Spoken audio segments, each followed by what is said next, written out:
Greetings and bienvenue, MITZU. Thank you for returning to this broadcast, and welcome to new viewers joining us for the first time. If you like a video, then feel free to subscribe. I think my neighborhood has something evil in it. Do you ever feel like there is something evil possibly stalking where you live? I've had this kind of experience time and time again. I want to tell myself it's all in my head, but I do believe in some extent of the supernatural. There is an evil I sense in the presence of my own home. I live in a quiet neighborhood by a man-made lake and have for over a decade and a half with my intermediate family. There is a lot of swampland nearby, and trees cover much of your field of vision. Despite the amount of housing, it's usually pitch dark at night. You can hear vehicles off in the distance, but often the only noises I hear are wildlife and a stray dog here or there.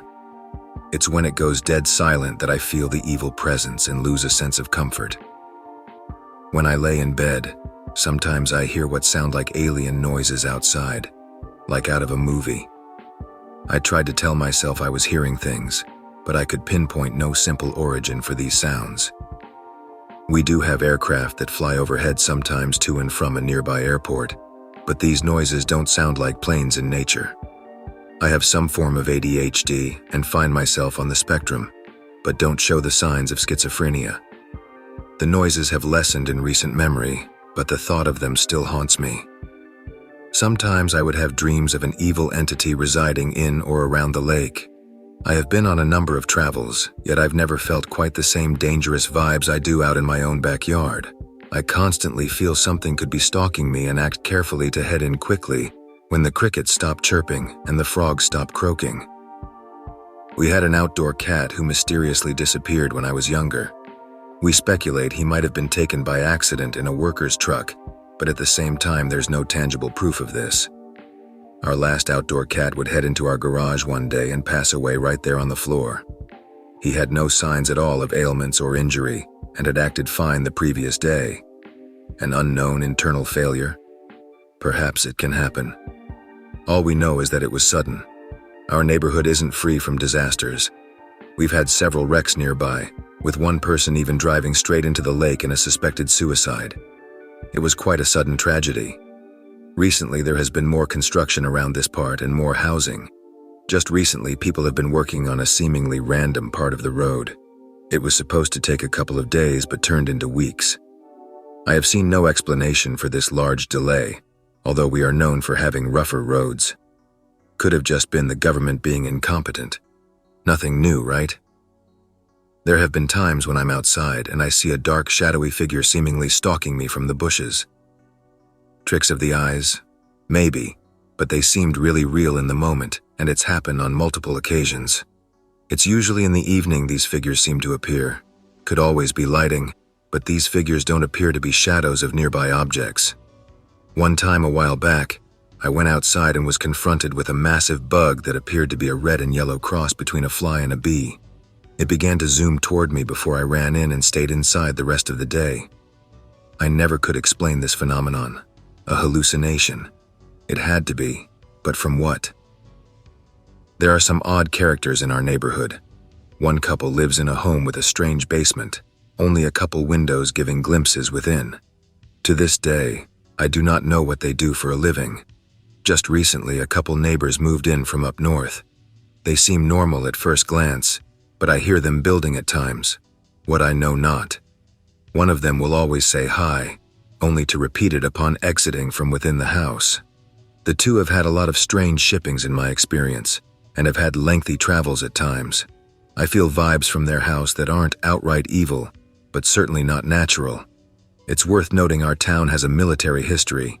There's even been a couple accidents with explosives very close by that could have potentially destroyed the whole town.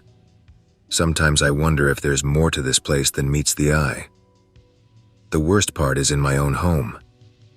There have been times at night I've heard noises or felt a pure sense of malice go over me. I've had to hide in the bathroom on some nights in fear of an entity hunting me down. My animals have acted odd at times in our home and out in the yard. Our dog in particular will often bark toward the darkness with no obvious target in sight. He does this on a regular basis now. My family has gotten more aggressive since we moved into this house. I myself have not been free from furthered fury, but my parents are in a far worse state. Sometimes they seem possessed by pure and vigilant anger before calming down to the point where they forgot being angry in the first place. It's quite terrifying from my perspective. I plan to move soon, and hopefully will no longer feel this fear so often. Am I deluded and maybe a bit crazy? Perhaps I am. Do I believe we can sometimes sense evil nearby? Even if it's somewhat foolish, I do and always will. Perhaps a vengeful presence occupies the area. The fight-or-flight response may cause the anger, and empathy projection from this presence may convey through your parents how this presence feels. The military background of the area may tie in with anger about death and destruction aimed at this being. Communication via whispering or focusing thoughts to them are ways of communication I use, no rituals needed. In my experiences, if polite and calm, they will tell you what they seek or think if you ask. Not where I live, no, but I've found 2 places in Germany that had a feeling of wrongness to them. To one, I've returned several times and the feeling was there, every time. Also, there is supposedly a forest very close to me that feels wrong. All my friends and pretty much everyone from my town say so. I've been there as a kid, but I don't remember Jack shot. Not out of spooky reasons, just because I have barely any childhood memories due to depressions and such. Are you in Canada? Pic and description sound extremely similar to my region. I spend a lot of time outside and I've heard wildlife make unprecedented noises, but I'm usually at peace outside. I've had many experiences like you're saying though, where everything will shift sinister for no reason, and I'll be compelled to go back inside. There's been a few times where in the middle of like a clear summer day with zero wind, I'll hear a random huge tree fall in the distance out of nowhere. I've been with people that also confirm hearing this. Every time it sounded like an absolutely massive tree, and not just random dead brush falling over, always on a clear day with no recent severe weather. Every time I hear it, I get uneasy.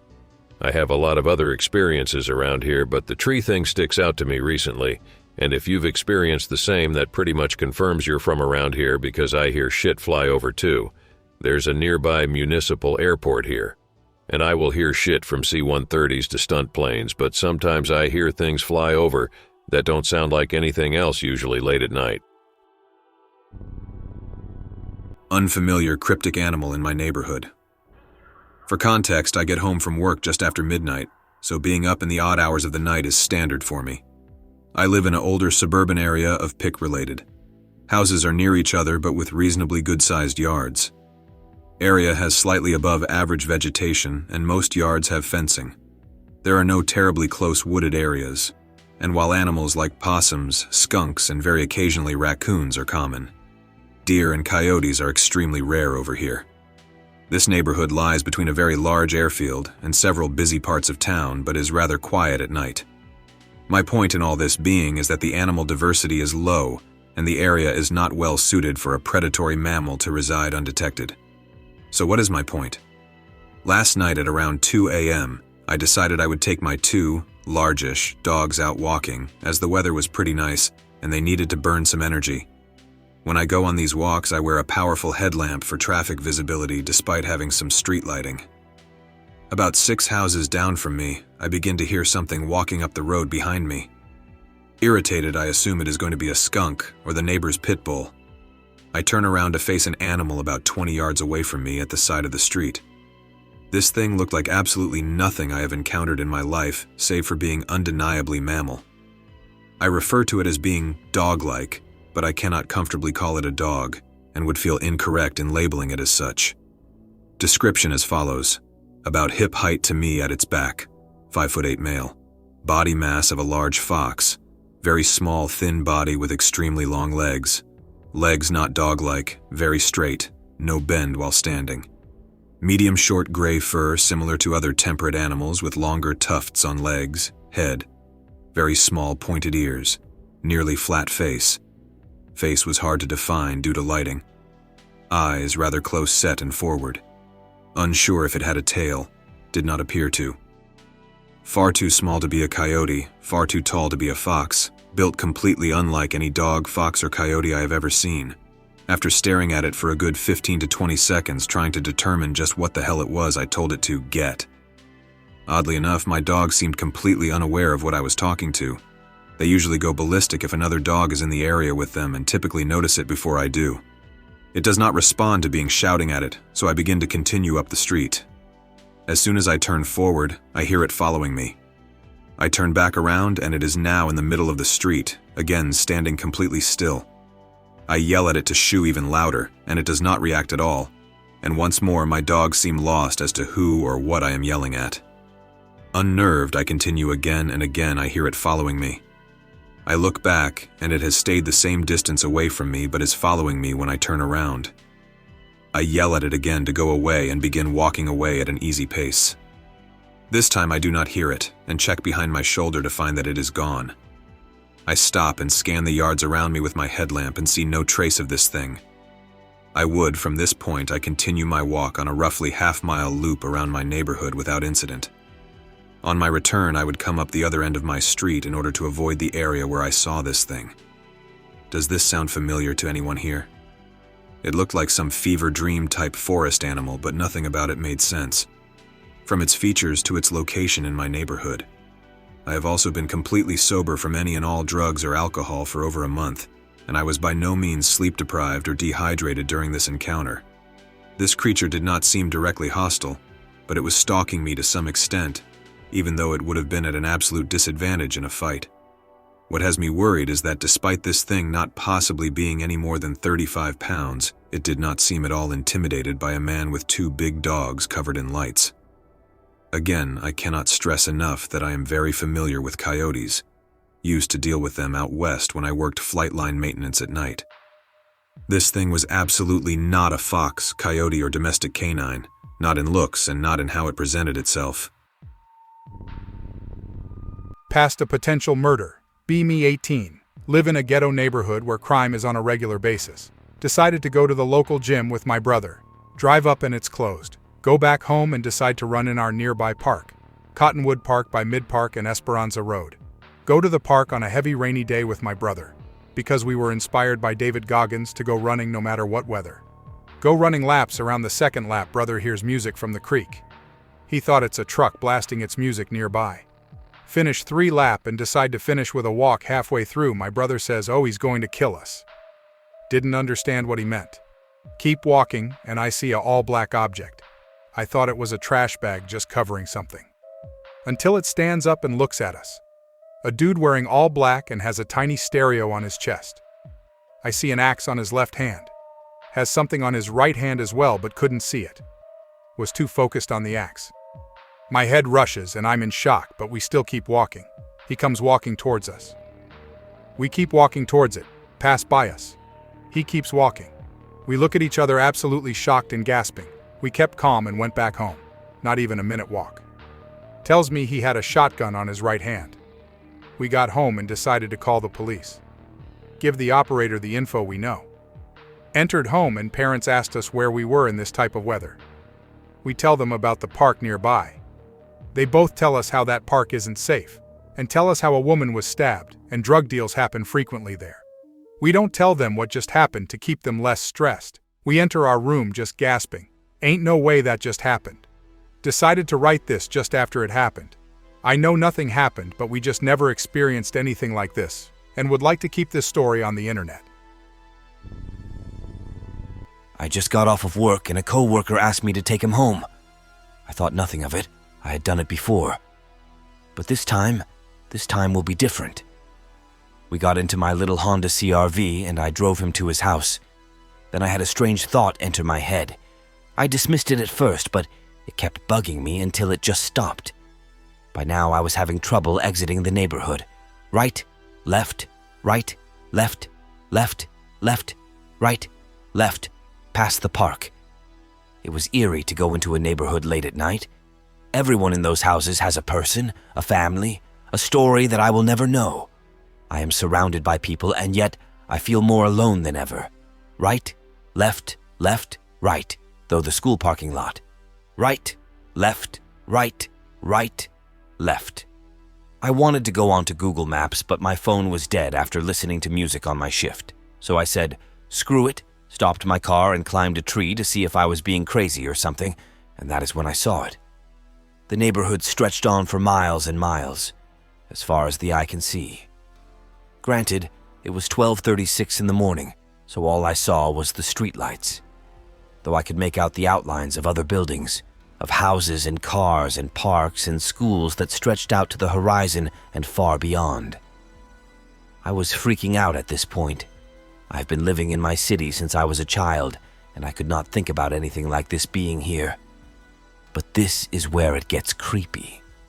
I wanted to at least have a bed or a couch to sleep on tonight, so I knocked on the door that was closest to me. The sidewalk was wet from the sprinklers, and you could smell the grass. It smelled artificial, like how plant-based meat tastes like meat, but it is just off enough to taste the difference. I was about to knock on the door when I caught a glimpse inside. I could not see much through the frosted front door window, but I could make out a shape. They were like mannequins. They wore clothes and had a human skin tone, but there were no lips, no eyes, no eyebrows, no ears. I don't know how long I was standing there, enamored by this otherworldly creature. Then they turned their heads, slowly, like they knew I was there all along. We held eye contact for what felt like a century. Then an air horn sounded somewhere, or it sounded like one. My fight or flight instances kicked in, and I ran. I ran and ran and ran as fast as I could wherever the sound was quiet. Eventually, I was cornered and hid in a garbage can across the street from a school. I don't know how long I was in there. Maybe I fell asleep, I'm not sure, but eventually dawn came and I opened the lid, and right there was the off-road to Powers Avenue, right where the school was.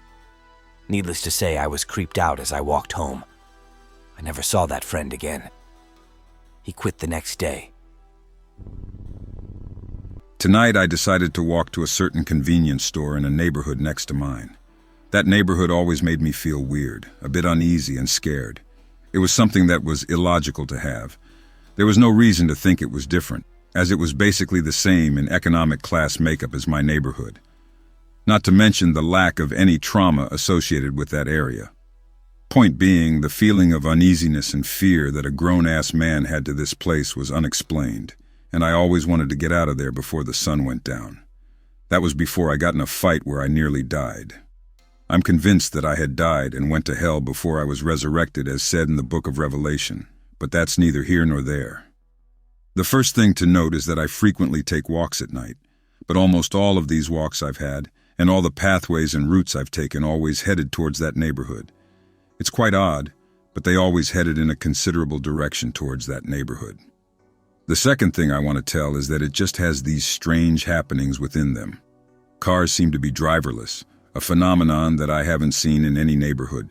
This includes at night, so it can't be the lack of sight. Wind seems to rush in an odd and almost controlled pattern. On an occasion from last weekend, I was walking with a soda. I decided to discard the can by simply throwing it to the ground. After this, the wind began to rush and trees began to rustle. But above all that noise, I heard a strange sound that had features to that of a sound made by an animal, a predatory animal who was ready to butcher.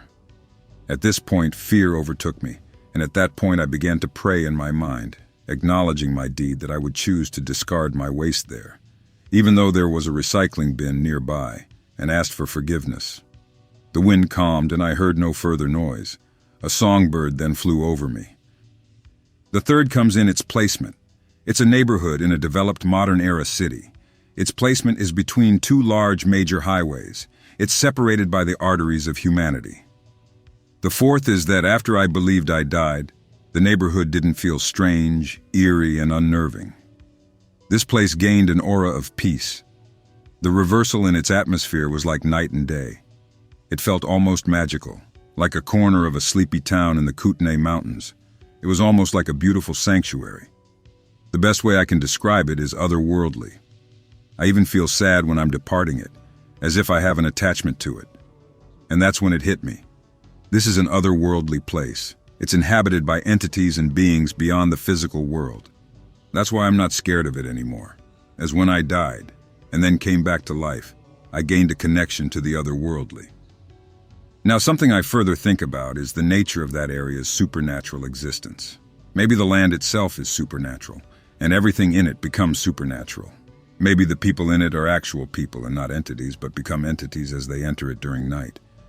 Maybe I'm one of them, seeing as I follow a routine at this point. This is a bit long, so it will be in multiple posts. A few years ago, my brother, Dad, and I went to Alabama to visit our grandmother for Thanksgiving. Her house was in a neighborhood that was built in the middle of a forest, or that's the best way I can describe it, and most of the houses around us were obscured by trees and bushes. One night we got bored because the old heads who lived in the house didn't have Wi-Fi, so we went out to go throw the frisbee. It was kind of hard to see out there since only about 3/4 of the front yard which we were playing in would be illuminated by the floodlight from the front porch. Anyway, after about 30 or so minutes of throwing the frisbee around, my brother accidentally threw it into the bushes behind me. I turned away from him to go and retrieve it for only about 30 seconds, but when I got out of the bushes and turned back around, he wasn't there. At first, I didn't think there was anything too weird about this. As a kid, my brother would sometimes mess with me and try to trick me since he was my older sibling, so I just thought he was pulling a prank like usual and slipped off somewhere. Though I did realize that I didn't hear him rustling in the leaves or bushes when I was turned around, but I could have just been too preoccupied to hear it. Regardless, I decided to call out to him with stuff like, "Come on out, dude. I know this is a prank. This isn't funny. I know you're just messing with me." For the next few minutes. At the same time, I was walking around the yard a bit trying to see if I could spot him behind the few hiding spots there were in the front yard. He was nowhere to be seen. And despite the limited visibility, it wasn't impossible for me to be able to spot his figure in the bushes. After about 5 minutes, I had returned to about the spot where I was standing when we were throwing the frisbee and was looking back in the general area where I had gotten the frisbee from because at that point I was desperate to find him. Suddenly, though, I turned back around and he was right back where he had been when I last saw him. I didn't hear the leaves rustling or his footsteps through the pine straw or him walking towards where he was standing, so I was extremely surprised and confused when I saw him back. Still not being able to find any other explanation and wanting to call him out on his bluff, I said something like, "That was a bad prank, bro. I knew you were hiding out somewhere." However, his reaction to my confusing and somewhat frantic statements was genuine confusion. Now, I mentioned earlier that he had tried to trick me on several occasions while growing up, and well through all his tricks, I usually always managed to call him out on his bullshit and tell when he was lying. But I could tell from the reaction he gave me that he was genuinely confused. To him, it must have seemed like I was the one trying to trick him. After a couple minutes of me trying to drop what I thought was the best facade he had ever pulled off, we decided to call it quits for the night and head inside. For a couple years, this situation would remain in my mind and bug me every time I thought about it. I decided to wait until my brother had forgotten about the situation long enough for him not to keep the prank going, assuming he was pranking me, until one afternoon when I was driving home, I finally decided to call him out of the blue and talk to him about it. When I asked him about that night, it took him a couple minutes for him to remember what I was talking about, but when he did remember, his story was very different from mine. According to my brother, after I'd gone off into the bushes, I had just kind of disappeared in there for about 5 or so minutes.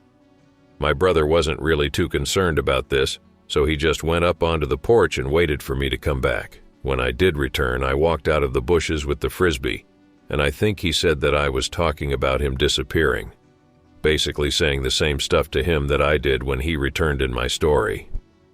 After that, the two stories became one again, and we headed inside for the night. To this day, the only reasonable explanation I can think of for this story is that my brother decided to pull off a very well-executed prank that he kept going on for over 2 years, but he sounded so genuine and is much too mature now to do something as childish as that. Because of that, I think that this might just be one of those things that I will never be able to explain. Perhaps I walked into a parallel dimension for a few minutes. Perhaps aliens abducted me and changed my memories for those few minutes. I don't know, and I probably never will. I was getting something from my car late at night, and it was one of those nights where everything was silent. No birds, wind, or loud cars. Not even music could be heard, Only the faint hum of the streetlights kept it company in the dark corners of the neighborhood. As I was unlocking the gate to enter my home, I got a feeling of terror wash over me.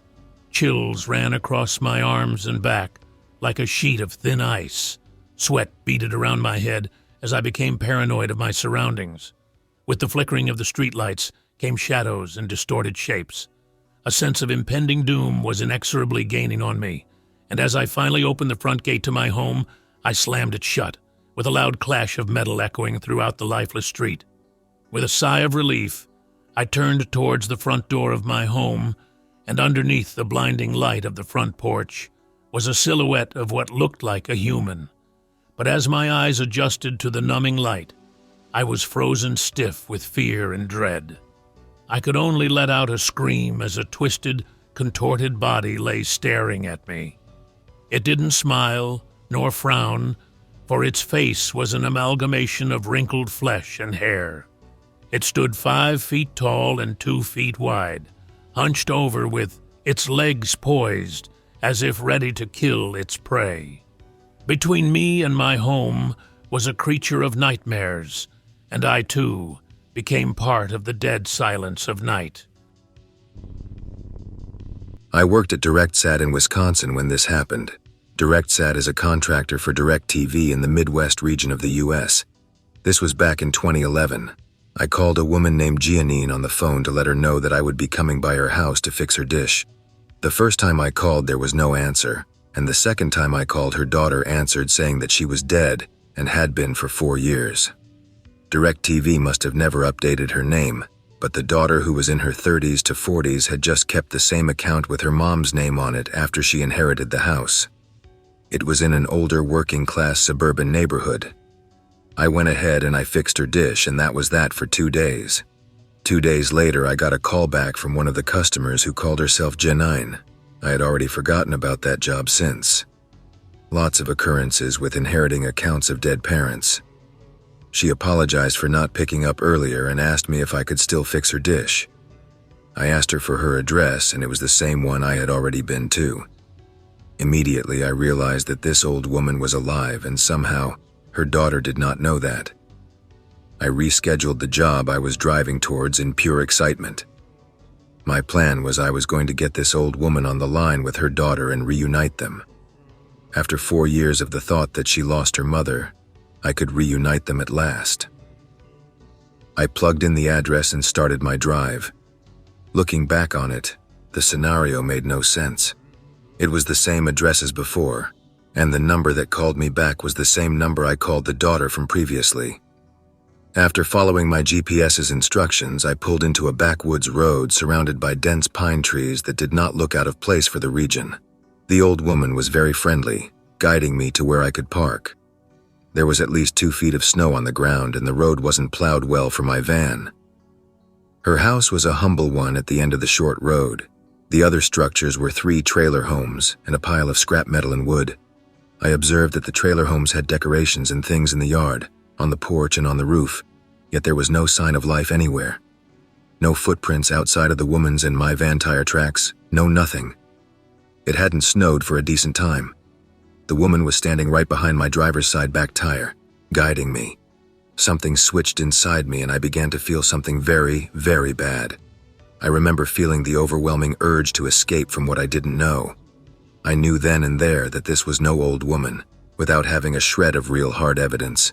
It was the most primal fear I have ever felt.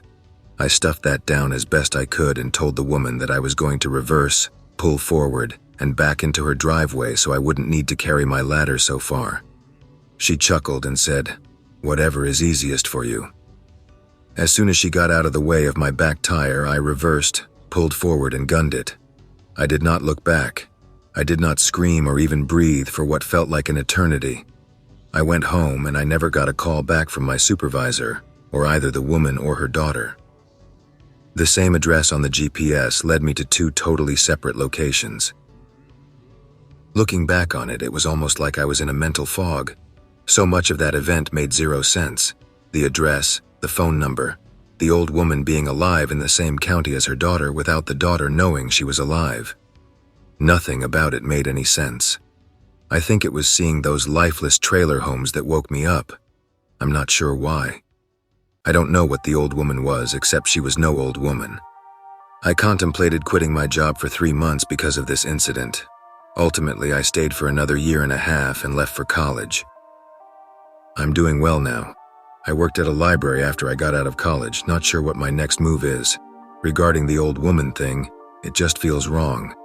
Besides that terror I felt on sight, the previous 2 hours beforehand felt like I was being brain attacked, like I was being dumbed down. I like old people and I like helping people out, and by putting me in a situation where I could reunite a long-lost family is more of a fantasy than reality. Yet I was convinced that I could do it, despite nothing about the scenarios making any sense. It's a violating feeling being had, being compromised and influenced so easily. I recently had a very strange experience. Last month I was sent to the psychiatric ward. The night beforehand I was walking around my neighborhood at 3 in the morning. It was dead silent. The world felt eerily empty and dead. It was unusually warm, almost 60 degrees even in December. I saw a man walking towards me, kind of unusual at this time of night. When we were face to face, the man broke into a run. I passively watched as he ran laps around the courtyard. Really weird at 3 in the morning. I kept walking and saw a car parked in front of a house. The driver's side door was open and all the interior lights were on. The keys were in the ignition and the car was running. There was nobody else in sight. All of the houses were dark. I kept walking. 10 minutes later, I turned around and the car was still there, running like before. It felt like the universe was screaming at me to get in the car and flee. Further ahead of me, the man was still running laps. Was this his car? Why would he leave the door open? Why leave the car running with the keys in the ignition? It felt like I walked onto the set of a David Lynch movie. I had this intense gut feeling that I was in serious danger. I couldn't believe that I seriously considered just taking this car and running for it. I quickly headed home. The next day I experienced severe psychosis and was hospitalized. Looking back, I seriously wonder what would have happened if I fled. I felt like I was standing at the threshold of 2 parallel realities. Was the danger I felt from my impending psychosis, or was something else going on? This situation was so surreal I would almost believe you if you said it was a hallucination or something. I hope I made the right choice. I hope that you enjoyed tonight's broadcast. If you enjoyed tonight's story, then please subscribe to the channel, as more Greentext will appear daily. A new broadcast will appear when the clock strikes midnight Central Time.